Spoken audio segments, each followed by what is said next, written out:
Hey guys, I'm DC, creator and host of Barside, Jive, and I want to welcome each of you to my daily dose of rock music history. Today is Tuesday, March 10th, 2020, and you are witnessing my Satisfaction Guaranteed Tour Day, number 36. You can order your Satisfaction Guaranteed Tour gear while they last at bradjensenart.com. I am coming at you live from the vocal studios in North Dallas. Now, what do you say we just get into some rock and roll?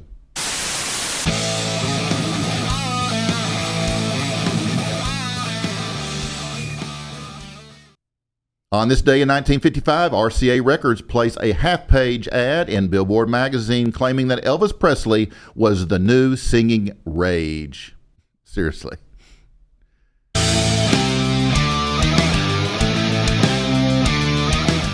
Bobby Darin makes his first television appearance on The Stage Show, where he sings Rock Island Line. On this day in 1956, it would take 2 more years before he had his first U.S. Top 40 hit, Splish Splash. That's right. Splish Splash was the name of the song, which he would follow with 21 more. Whoa.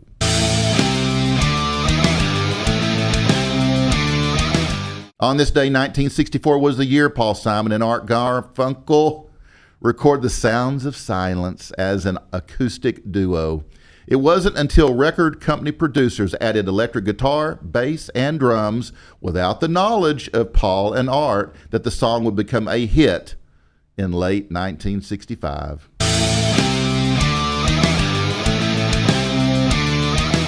The group America received a gold record for their self-titled debut album on this day in 1972.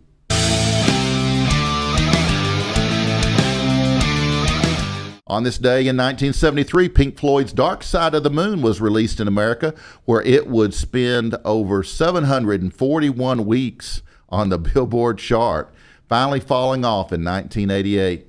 On June 4th, 1998, the Recording Industry of America, the RIAA, certified the album 15 times platinum, denoting sales of 15 million in the U.S. alone. 1 in every 14 people in the U.S. under the age of 50 was estimated to own or to have owned at one time a copy of Dark Side of the Moon. Whoa.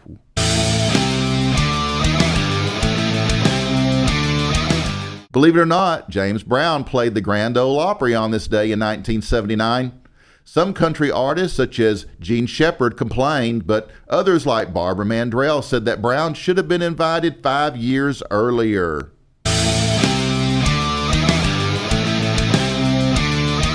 On this day in 1988, 30-year-old Andy Gibb, younger brother of Bee Gees' Robin, Maurice, and Barry, died from a viral infection in his heart. Andy hadn't had a chart hit since 1981, but did have a stint as host of the Solid Gold TV show. Shortly before his death and just after he declared bankruptcy, Andy had signed a record deal and was working on a new album for Island Records that was never completed.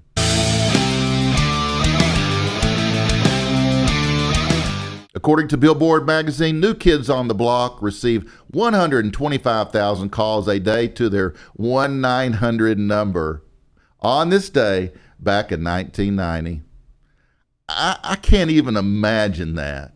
I mean, I get bent over that 2 to 3 per day that I get from the Indian Bureau of the IRS and the Social Security Department. Seriously. Damn. On this day, 1997, R&B singer Laverne Baker, who placed 7 songs in the U.S. Top 40 in the mid-1950s and early 1960s, including, get ready for this, Tweedledee, no, Tweedledee, no, Tweedledee, I think, and I Cried a Tear, died of heart failure at the age of 67. God, I think I'm going to die of a heart failure just trying to pronounce that song.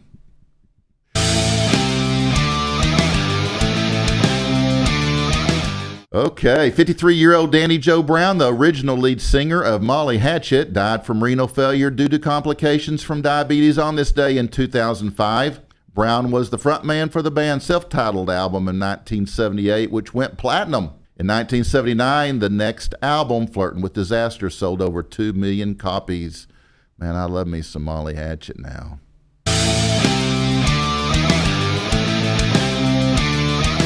On this day in 2008, pop diva Madonna, rocker John Mellencamp, singer-songwriter Leonard Cohen, British invasion pioneers, the Dave Clark Five, and instrumental rock legends, the Ventures, were all inducted into the Rock and Roll Hall of Fame during a ceremony at New York's Waldorf Astoria Hotel.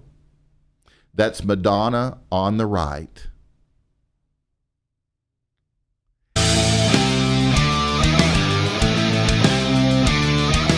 An anti-abortion activist was arrested after allegedly making threats on Elton John's life on this day in 2010.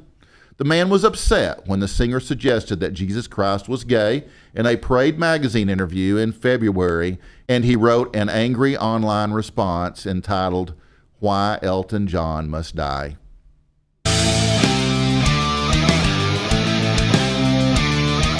On this day in 2016, Eagles drummer Don Henley told BBC Radio 2's Simon Mayo that the band would not regroup after the death of its co-founder Glenn Frey in February. Referring to the tribute to Frey at the Grammy Awards, Henley said, "I think it was an appropriate farewell. I don't think you'll see us performing again. I think that was probably it."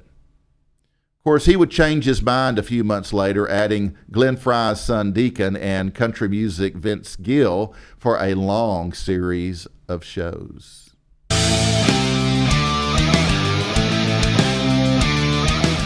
Also on this day in 2016, just over a month after American Pie singer Don McLean was arrested on charges of domestic assault, his wife, Patricia McLean, filed for divorce.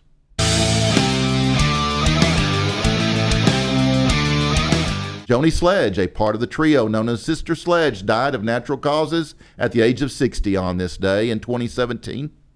The group is most often remembered for their 1979 disco hit, "We Are Family."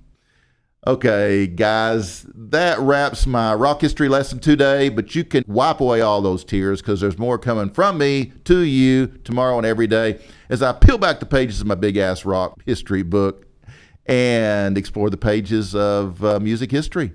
Dish it out to you during my Daily Dose every day. You can catch up on all my Daily Dose episodes as well as all of my content on YouTube. Just search for Barside Jive Live.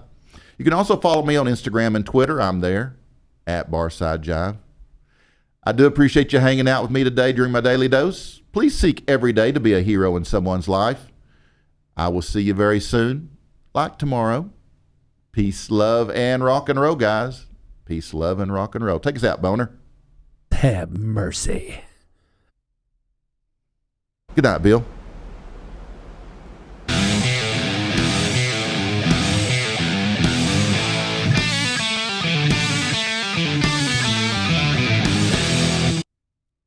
BarsideJiveLive.com.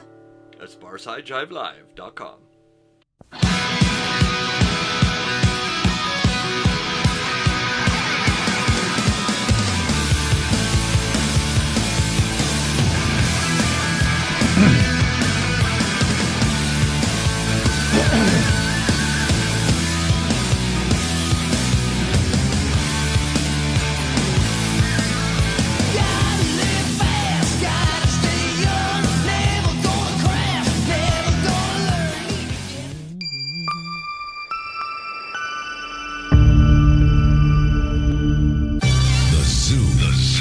You rock for the senses. For the senses. For the senses. For the senses.